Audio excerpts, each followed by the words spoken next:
Welcome back, AP. All right, welcome back to it. Welcome back to your flipped classroom, right? Welcome back to your first, non-summer assignment flip in general, which is good, right? We're, moving forward. We're crushing content. We're getting after it in this especially short quarter, right? Which is really, really intense. But it's all good. It's all good. We're going to make it. It's going to be fine. We're going to do great stuff. And we even, overcame a huge challenge yesterday, right? Because it's about, 7, 10 a.m. that I'm recording this right now. Some of you are like, why is he this enthusiastic? Very big morning person. So the big thing about it, though, in general, has to do with the fact that I am sorry about yesterday with the Prezi glitching out and stuff like that. But it's okay because what I can do really quick is I can kind of just, second time explain Petrarch real fast, right? In a really, really quick way. Because Petrarch, of course, Francesco Petrarch is, the father of the Renaissance that we talked about. What you can do real quick is you can, pause it and just double-check your notes and, jot that stuff down. But I'm going to be moving through this stuff really, really quick, okay? He spent years studying Latin and Roman manuscripts, right? We talked about how, he loved, writing letters to former, Roman people, Livy and old people that have been dead for, over 1,000 years. But he was obsessed with, actually, their knowledge and their ideas, their historiography and stuff. And so he spent a lot of years studying Latin manuscripts, studying the Roman ruins, and he's going to coin that term Dark Ages when we're describing the Middle Ages, right? And so another big thing about Petrarch, though, is that he does believe in the revitalization of the classical texts, right? So when I say classical, might want to highlight that term classical just to make sure that you know exactly what it is. Classical is referring to anything written by an ancient Greek or Roman, particularly the Romans, right? Petrarch and Dante were much bigger fans of the ancient Romans than they ever were the ancient Greeks, right? The ancient Romans were always considered the bastion of the old way of doing things and the best way of doing things, and everything about them, from their story to their history to their government to their politics to their culture, fascinated Renaissance thinkers, right? And it fascinates me as well. I absolutely love talking about ancient Rome, right? And so the big thing about those classical texts is they're going to bring around a new golden age, is what Petrarch believed, right? And this actually is actually mirrored in that story I told you yesterday about how he climbed to the top of Mount Venu just to see the view, and no one had ever done it since the ancient Romans before him. So he's communing with those people and their classical ideas, right? This is going to lead to Petrarch creating and founding some new styles of education, and he believes that young men, which is pretty sexist, but we're not going to get into that right now, is going to actually study the works of ancient Latin and Greek authors, and they're going to particularly focus on their rhetoric, right? We talked about rhetoric again yesterday, and rhetoric is that practice of speaking, writing, and transferring ideas in an eloquent, thoughtful, and aggressively good way, right? Not aggressively good way. That's a stupid way of saying that. I apologize. Sorry about that. Let's try that again. Wind it back. Rhetoric is more the idea of arguing, speaking, and writing in a convincing way, right?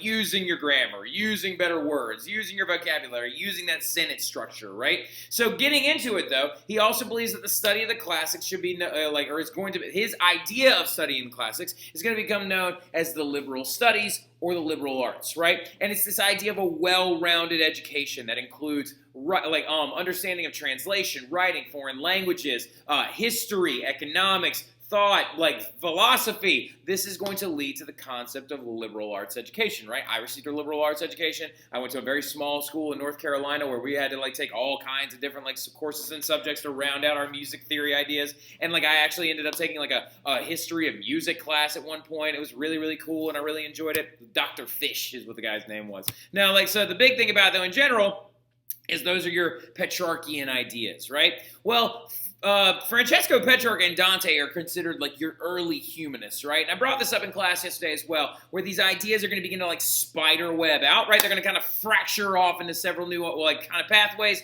and we're going to get some specific humanists out there, right? So Dante and Petrarch are your overall early humanists, and then later on, as the Renaissance progresses, your next section of humanists becomes what we refer to as secular humanists, right? People that we would not consider to be as impactful as people like Dante and Petrarch. Hold on one second, I'm getting something I put my feet up on. Dante and Petrarch are considered extremely impactful when it comes to being people in history and things like that. They kind of were groundbreaking thought makers and idea makers in the school of humanism and creating these new concepts of secular education.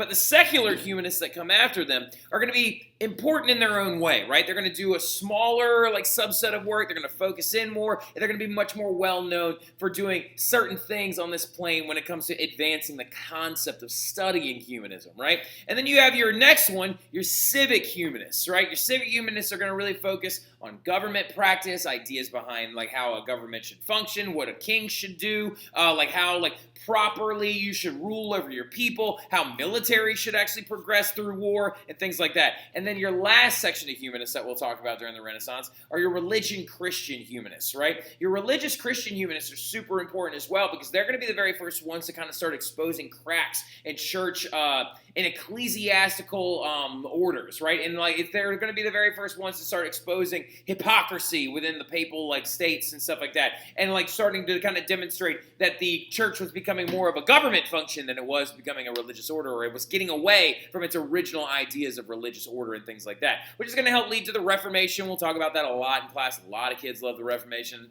and I enjoy the Reformation too. It's really, really cool. So the big thing about, though, getting into it is this is our first secular humanist, and these guys will go by very, very fast, right? So Boccaccio is a big one, right? Boccaccio was an Italian historian, and as we can tell, he is a very, very famous Renaissance author when it comes to it, and down to it when it comes to being a humanist, because he's got his laurel wreath, right? He's got his laurel wreath, or you'll always see them with a red Renaissance cap on their head, which is a little flat guy, which actually demonstrates their intelligence as well, right? So Boccaccio, the Italian historian, wrote a very famous book known as the Decameron, which he is holding in his hand right there. The Decameron is a history of Florence during the Black Death Plague, right? So it's going to talk about Italy and particularly focusing on Florence during the plague, right? Now, this is important to note because in 1347, we got guys like Dante living right around the plague, right? We've got people like Petrarch being born right after it. And so Boccaccio becomes one of the very first ones to come along and record a history of Florence and Italy during the actual plague fronts itself, right? When the Black Death was sweeping through most parts of Italy and also through most of Europe and killing 50% of all Europeans up to that point. The other big cool thing he's going to write a text on famous women, which is really, really awesome. Good for you, Boccaccio, being progressive and stuff like that. I like it, right? And then getting into it a little bit further, we've got this other guy named Leonardo Brunei, right? Which I saw his gravesite over the summer, which is really, really cool. Leonardo Brunei is a very, very important figure because he was the very first one to actually sit down and also become a historian and divide history into the three distinct chunks that we talk about now, right? Ancient or antiquity, medieval, and modern, right? Those are the big ones, right? Sophie Panzavecchia dropping that word antiquity the one day was really, really impressive, right? So the big thing about it, though, getting into it, is you have to understand that ancient, medieval, and modern sectioning of history is really going to be a Leonardo Brunei idea. And also another funny little thing is that he absolutely loved Cicero, right? Big fan of Cicero. And he loved to translate a lot of his texts. And the thing about it is there's a lot of famous Cicero texts. Cicero has so many thoughts and theories on government ideas, economic ideas, and all of this stuff being an ancient Roman when he was alive.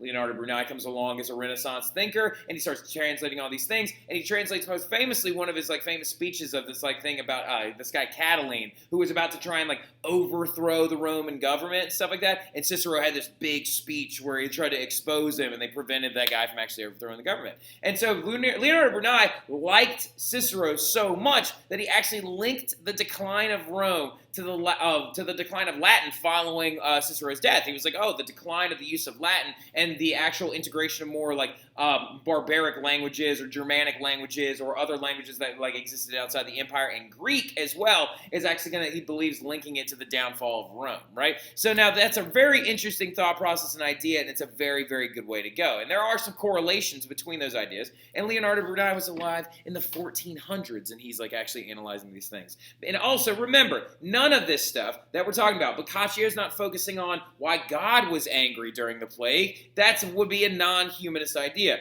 Leonardo Brunei is focusing on the studying of human history, right? That's a humanist idea. We spent a lot of time kind of talking to Delilah yesterday about explaining humanism, right? Talking about your foot and your forearm and how big it is and stuff like that, and blah, blah, blah, and all of these different ideas of becoming a person who studies the lives of which we live in now, and we rather than focusing on the lives that we will live after we die, right? So now another big thinker that comes along, very, very important, is this guy named Marcelio Pacino, right? Marcelio Pacino is actually so important because he was an early tutor and an early actual, what's the word I'm looking for? Early role model for the young Michelangelo, right? And like actually they knew each other pretty well when Michelangelo was a young man and he was coming up from being a very young man and was actually like working some early stuff for the Medicis, making some of his earliest sculptures. Marcelio Pacino was actually a very close like the patron or thinker patroned by the Medici family because of course he lived in Florence as well. And they're going to like interact several times, and he's going to help progress his thoughts and theories and ideas, right? And so Marcelio Pacino is a Florentine humanist, which means he's from Florence, okay? So like it's patroned by the Medici family, specifically Lorenzo il Magnifico. It's going to do a lot of work when it comes to the thoughts and theories of Plato, right? So Plato and his ideas, of course, were going to be lost to time for a very, very long period following the Middle Ages and following the decline of Rome. The concepts and ideas of Plato, and especially one of his most famous texts known as the Republic, are going to get translated into Latin, and then they're going to get translated into Arabic when the Muslim thinkers get a hold of them, and it's going to get bopped around and moved. And so Marcelio Pacino begins to translate the thoughts and theories of Plato from these old texts, and he begins to recreate this thing known as Platonism, or the idea of Plato's thoughts and theories using rationalism and other kinds of means of like philosophical thought to try and rationalize your way around certain ideas and philosophical questions, right? Platonism is going to actually come in, and he's even going to try and like reinvent Plato's Academy, right? So Plato's Academy was a very, very important place. And for the person, I think it's Inyasha who has the School of Athens, your like piece, your actual like art piece takes place in the actual Plato's Academy, right? This piece right here, as you can see, all these Renaissance thoughts or like all these what's the word I'm looking for? Ancient thinkers. There we go. You got Plato right here. Aristotle right there. Diogenes, my favorite. What's his name? He's like the somber one. He's the one that Michelangelo looks like him.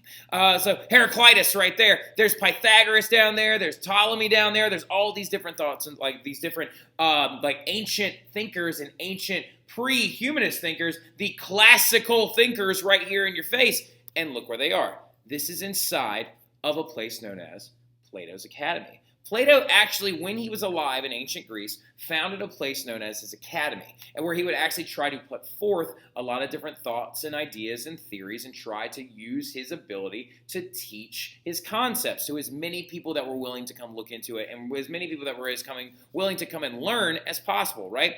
And this is going to emphasize a lot of different ideas, and we'll talk about this when we look at Inyasha's piece and stuff like that when she's presenting on it and stuff. It's going to like a lot of like Marcelio Pacino when he's translating Plato's works, talking about his academy, trying to reinvigorate the academy and bring it back, he's going to start emphasizing the ideal over the real, like the concepts of like where does perfection come from, does it exist, and he's going to be the very first one to really propagate the cave and the theory of forms. Now we'll talk about these two things in class, so leave like a couple of little spaces like right underneath it, like 2 or 3 spaces, 2 or 3 lines underneath, and we'll explain what those things mean and Marcelio Pacino's ideas on their translations, right? We actually need time to talk about that in class because it's a little bit of a hard thing to explain, but it really helps explain all these different like Platonic ideas and how Marcelio Pacino is going to translate them and then help try to push them forward as well as a humanist. Now, the other big one that is like the premier Renaissance man humanist is Leon Batista Alberti, right? Now, really, really quickly, let me just throw this out there real fast, just so you're not confused.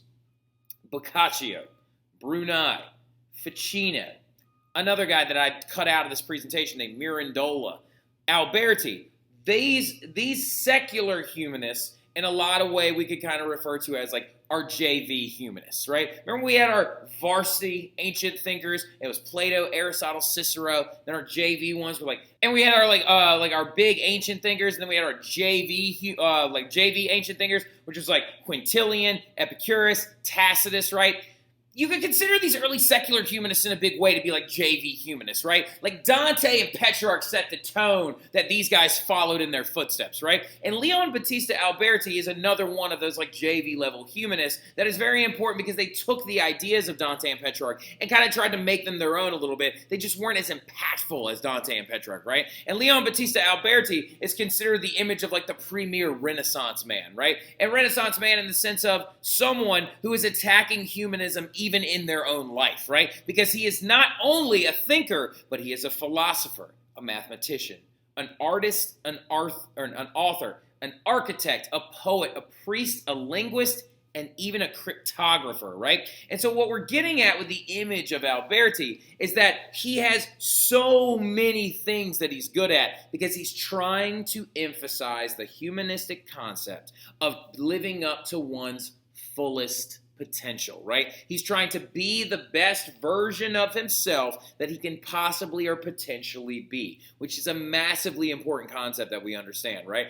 That humanism is about the study of secular things. But in a big way, it's also about trying to live up to be the best version of yourself and version of a thinker that you possibly can be. And Leon Battista Alberti really actually put that, demonstrated that to the rest of the Renaissance community. And you can even see it when you're walking around Florence, because this right here is the front of the, this right here is the front of the Santa Maria Novella Church inside of Florence, right? I took this picture over the summer while we were there. The Santa Maria Novella Church behind it is made up of a lot of old brick and stuff like that, but the front facade is actually geometrically proportional and is completely symmetrical, right? And actually, Leon Battista Alberti used mathematics and complex mathematics to actually figure all of this out and make it so it could be completely symmetrical on both sides and that the patterns would match up as if you were to fold the thing in on the front side of itself, right? So, that's what we're demonstrating right there, is that actually Leon Battista Alberti was not just a philosopher, not just a mathematician, not just a cryptographer and wrote in code. He also was an architect and used all of his skills to try and make his works better, right? Now, another last kind of JV humanist that's super important before we get into some of our other big wig civic humanists and stuff like that here in a second is this guy right here that we're about to talk about. Now, does anyone remember when we talked about it over the summer flips and stuff like that? There was this document that was given to the Pope by Constantine, apparently, right?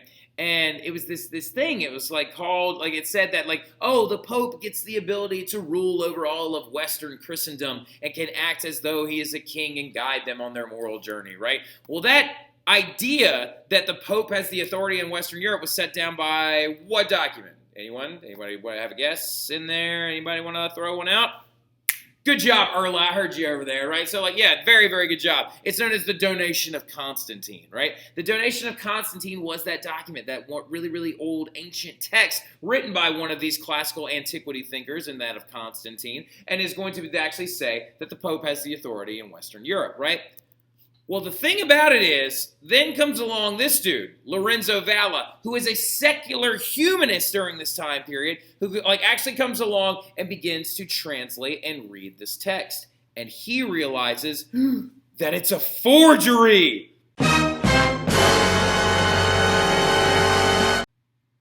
That this document was never actually written by Constantine himself, and it was written by someone else to try and give the Pope authority in the western area of the old Roman Empire.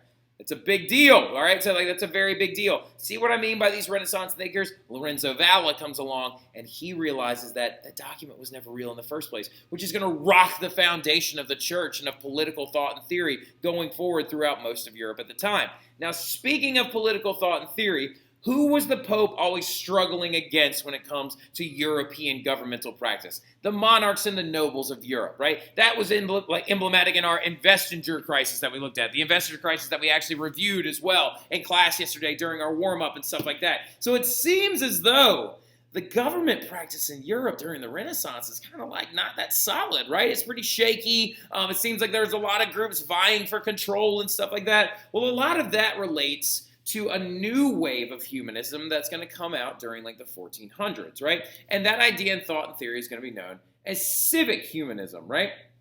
So civic humanism begins to analyze the thoughts, ideas, and practices of governmental and educational bodies throughout most of Europe. Civic humanism tries to figure out how humanism affects the civic population as a whole, right? And so we can break it up into two kind of distinct areas of specialty when it comes to civic humanism. You have education on the one hand. What are people learning? What are their thoughts and theories and why are they learning these things? And then we have on the other hand, governmental practice and how those ideas work, right? And so the thing about it is education in civic humanism is coming along.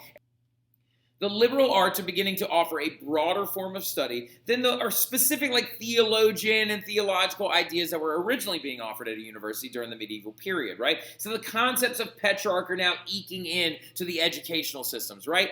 But the big thing about it is these are mostly reserved for the upper echelons of society. You were wealthy if you got a chance to go to a university and get an education and things like that. And so a lot of people were wondering, but how can I get my children prepared for this life? If I am a wealthy individual, how can I get my children prepared to go forward and become the thinkers, the Petrarchs, the Dantes of the new era, right? That was actually figured out by larger communities as well, and schools were beginning to pop up all over Europe, right? Humanist schools were beginning to open that were offered to mostly nobles and their children and things like that. It's not like a farmer was sending their kid off to school yet. School had still not yet become something that everyone believed everyone deserved. It was still something reserved for the elites, right? Which is really unfortunate. But this is a big element of the Renaissance, though, is that the rebirthed ideas are now being created in schools for a wider audience, right? And the subjects that are being taught in the schools are Latin grammar and rhetoric, Roman history, political philosophy, Greek literature and philosophy. The earliest schools are going to begin to open in northern Italy around Florence and Milan and Venice, and then they're going to begin to kind of cross over the Alps and open up in Switzerland and France and grow out of the university setting and begin to expose society on a larger scale to some of these humanist ideas that have been popping up during the Renaissance, right? Schools spread as far north as Germany and all the way clear over the Alps, like I just said, which is a very important concept, right? That this humanism idea is now spreading, right? And if education is spreading the Renaissance, if education is spreading, the Renaissance is spreading. And that means that life and concepts are changing. That means when people are getting together in society, they're getting together and they're discussing the thoughts and ideas of Petrarch and Dante. They're getting together and discussing the works of Alberti and Ficino. They're getting together and discussing the concepts that they're now learning and ancient texts and thought and theory and trying to reflect on society as a whole, right? Well, that's going to distinctly change how people act, communicate, and function in society in a very big way, right? So how should people act in this new Renaissance era? Well, the very first guy to come along and try to figure that out is this dude right here, Baldassare Castiglione, right? And Baldassare Castiglione with his handsome little portrait right here that was actually done by Raphael, the same guy that did the School of Athens and that competed with Michelangelo, did this portrait of this famous figure, Baldassare Castiglione, who is going to come along and he's going to try and figure out a way to write a guidebook to how people should act during the Renaissance era, right? And his text was very famous and was known as the Courtier, right? And the Courtier becomes this guidebook of the discipline of the courtly gentleman, right? Of the noble child that has gone to education, received that humanist-style education at a humanist school in whatever country or location he's in, and he can function as an elite in society, right? Now, again, this is still super screwed up because it's actually only being offered to the wealthy and things like that, which really, really sucks. But the big thing about it, though, getting into it, is that we're looking at it as a concept of hopefully, eventually, it will actually move its way down into the lower communities, which it will when we get to the Enlightenment, but it's going to take a few hundred years, right? But let's focus on one little thing right here: courtly, courtier. We keep seeing this word court pop up right here. What does that mean? It doesn't mean the modern context that you think it does, right? The modern context of the word court is usually referring to judge, jury, the concept of lawyers going into court and actually trying to function and see if someone is guilty or innocent of whatever concept, right? That's not what courts were during the medieval period, and especially not during the Renaissance period. But court parties and court things started during the medieval era, right? What it is it's when kings and queens would hold what they call court, right? And court is basically these really big parties and stuff like that that would be going down where literally there would be music playing and people would be dancing and drinking and eating and hanging out together and literally coming together and sharing the things that they had heard, the political news of the era, the thoughts and theories. But it was an established group of people that were allowed to party with the king and queen, right? And so he wrote the courtier as a guidebook to how you should act in one of these court parties should you be elite enough or prominent enough to be able to go to one, right? So according to Castiglione, a man who brings himself into a court should be able to compose a sonnet and write poetry, right? Play a musical instrument. You should be able to wrestle, which they're not wrestling at court parties. It's much more along the lines of you should be athletic, right? You should be athletic and you should take care of your body and things like that, and you should be able to compete in certain activities, right? You should be able to sing and actually carry a tune. You should be able to solve mathematical problems and dazzle the people at a court party with your algebra, I guess. And then also you should be able to do many other things. But he's basically writing a guidebook on how you should act in the new Renaissance era as a Renaissance individual, right? How should you be more like Alberti? How should you demonstrate your education? How should you demonstrate your thought and theory and be so important that you actually are gaining people's attention? Now, that's a really important concept of this courtier in this book and stuff like that. But what about women? Where do they fit in all this, right? Do women get a section of the courtier? Is there a guidebook for them?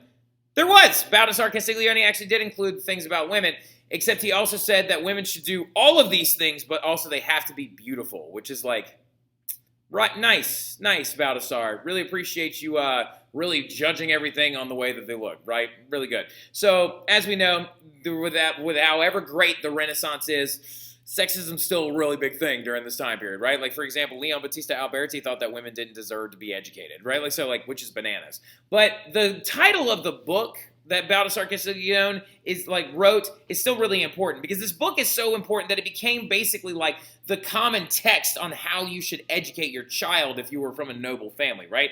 And so a courtier, what it is specifically, is it's a person that's been to court so much that they've caught the attention of a king, a queen, or a royal. And they've done it so many times that a king or a queen or a royal trusts their thoughts and ideas. And they can give advice to a king because that's how intelligent they are. So Baldassare Castiglione's educational text, The Courtier, is going to be a massively important text going forward. And it's going to kind of help establish some rhythms and basically curriculums to educational things in Europe during the Renaissance. But what defines a good king? We got now a good courtier, but what makes the good king, right? And so what we're going to do is we're going to talk about that actually during class when I see y'all when you come back. So I'll see y'all then. Y'all have a good one.